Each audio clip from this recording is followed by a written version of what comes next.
Hello hi and welcome back to the video series lecture. इस video में हम बात करने वाले हैं प्रॉब्लम नंबर 3, जो कि कनेक्टेड है invoicing goods higher than cost. अब वो एंट्रीज हम स्पेशली देखेंगे जिनके गुड्स का प्राइस जो है या कॉस्ट जो है, अ, जो इनवॉइसिंग प्राइस है वो गुड्स के कॉस्ट से ज़्यादा है। ठीक है।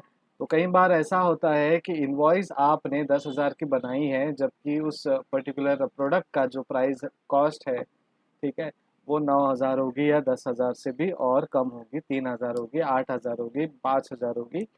जो भी अमाउंट होगी वो इनवॉइसिंग के अमाउंट से कम होगी।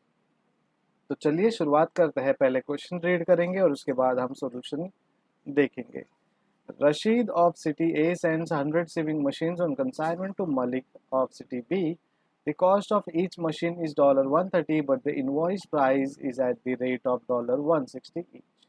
Rashid spends $400 on packing and dispatch. Malik receives the consignment and immediately accepts Rashid draft for $800. Subsequently, Malik informs Rashid that 80 machines have been sold at $175 each. Expenses paid by Malik are freight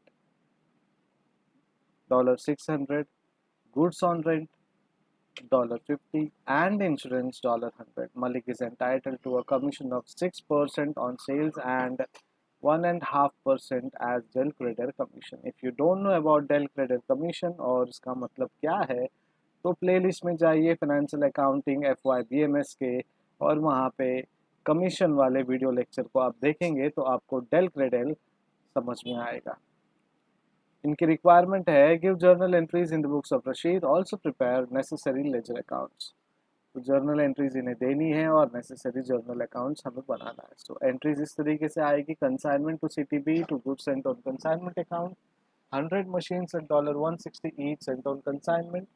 फिर उसके बाद cash account आएगी जो expenses incurred है। उसके बाद मलिक साहब ने कुछ एक्सेप्टेंस लिया है बिल्स रिसीवेबल अकाउंट में, ठीक है, तो मलिक साहब का एक्सेप्टेंस यहाँ पे लेंगे। देन कंसाइनमेंट में 80 मशीन जो है वो सेल हो चुके हैं $175 ईच के हिसाब से।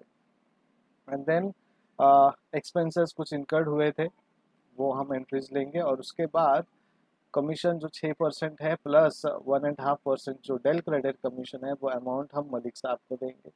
उसके बाद कुछ डिफरेंसेस इन स्टॉक है क्लोजिंग स्टॉक में, वो स्टॉक रिजर्व्स अकाउंट में चला जाएगा। उसके बाद जो 20 मशीन खराब हुए थे, सॉरी 20 मशीन जो है मलिक साहब के पास है, उसको हम कंसाइनमेंट टू CTB अकाउंट में सेंड करेंगे एंड देन उसका वैल्यू 3,400 आएगा। उसके बाद good sent on consignment account to consignment to CTB, जो इनवॉइस वैल्यू और कॉस्ट वैल्यू का जो डिफरेंसेस है वो हम देखेंगे।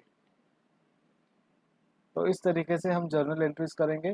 ट्रेडिंग अकाउंट में जो भी हमारे पास बैलेंस है वो सेंड करेंगे हम लोग, transfer of good sent on consignment to trading account, then transfer of profit on consignment account. इस तरीके से हमारे जर्नल एंट्रीज आएंगे। जो भी जर्नल एंट्रीज में हम कंसाइनमेंट टू CTB या फिर अलग अलग इम्पॉर्टेंट जो लेजर है वो बनाएंगे सिर्फ। तो अब तक तो आपको लेजर कैसे बनाना है और उसकी ट्रिक क्या है वो आपको पता चल गई होगी। तो आप वो ट्रिक से और उसी तरीके से आप अपने जर्नल एंट्रीज को बनाएंगे।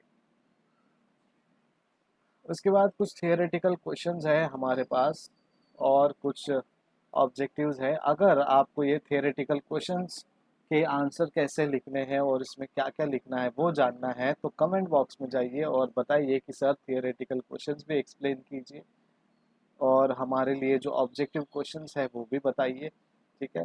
और उसके बाद कुछ MCQs भी है जो MCQs हम हमारे एग्ज़ाम में इस्तेमाल कर सकते हैं। तो इस तरीके से आप कमेंट में बताएंगे कि सर MCQs में भी डिस्कशन हो और डिस्कशन वीडियो लेक्चर आप हमें भेजें। अगर कमेंट बॉक्स में कुछ भी रिप्लाई नहीं आता है तो मैं इस चैप्टर को कंप्लीट मानूंगा, बिकॉज यहाँ पे और कुछ करने का स्कोप नहीं है। बस एक ही स्कोप है कि आप प्रैक्टिस करें जर्नल एंट्रीज की, आप प्रैक्टिस करें लेजर अकाउंट्स की, ठीक है। और एक बार जर्नल और लेजर आ गए आपको कंसाइनमेंट में, आपने एबनॉर्मल लॉस की पॉलिसीज़ का इस्तेमाल किया, आपने डेल क्रेडिट कमीशन की पॉलिसी का इस्तेमाल किया, आपने जो गुड्स का इन्वॉइसिंग है वो हायर देन कॉस्ट है उसका पॉलिसी का या उनके ट्रिक्स का या जर्नल एंट्रीज का इस्तेमाल किया, तो आपका जो कंसाइनमेंट अकाउंट है वो आपको आ गया है।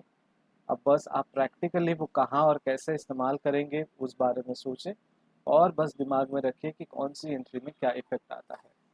चलिए, आपके कमेंट का इंतज़ार करूँगा, और अगर कमेंट नहीं आएगा तो हम हमारे नए चैप्टर की तरफ बढ़ेंगे, जो कि हमारे सिलेबस का आखिरी चैप्टर है, फोर्थ मॉड्यूल, जो हम शुरू करेंगे, और वो भी बहुत ही जल्दी हम सीखेंगे, पढ़ेंगे और इसी तरीके से आगे बढ़ेंगे।